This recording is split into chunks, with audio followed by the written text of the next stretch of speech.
Pala saint Mary's girls HSS sports ദിനാഘോഷം Pala municipal സ്റ്റേഡിയത്തിൽ നടന്നു. സെന്റ് മേരീസ് സ്കൂളിലെ 900ഓളം പെൺകുട്ടികളാണ് കായിക മത്സരങ്ങളിൽ പങ്കെടുത്തത്. 4 ഗ്രൂപ്പുകളായാണ് വിദ്യാർത്ഥിനികൾ മത്സരത്തിൽ പങ്കെടുത്തത്. നഗരസഭാ ചെയർമാൻ ഷാജി ദുരിതൻ ഉദ്ഘാടനം നിർവഹിച്ചു. വളരെയധികം സന്തോഷത്തോടുകൂടിയാണ് കാരണം 1000-ലധികം കുട്ടികൾ ഇവിടെ എത്തിച്ചേർന്നു.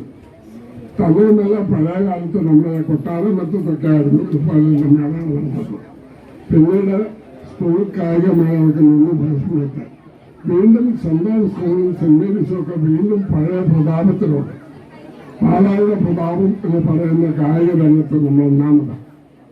നഗരസഭാ വിദ്യാഭ്യാസ standing committee chairman Baiju Kollamparambil അധ്യക്ഷനായിരുന്നു. Traffic SI Suresh B salute സ്വീകരിച്ചു.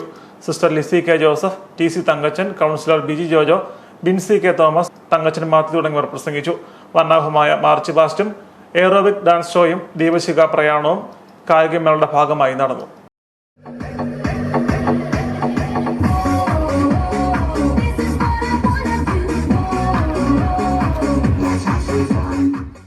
റെഡ് ക്രോസിന് പിന്നാലെ 4 ഹൗസുകളിലായി സെന്റ് മേരീസിലെ മുഴുവൻ കുട്ടികളും സല്യൂട്ട് നൽകി ഇതാ കടന്നു പോകുന്നു. ഒന്നാമത് യെല്ലോ ഗ്രൂപ്പ്, ബ്ലൂ ഹൗസ് ആണ് ആദ്യം മാർച്ച് പാസ്റ്റ്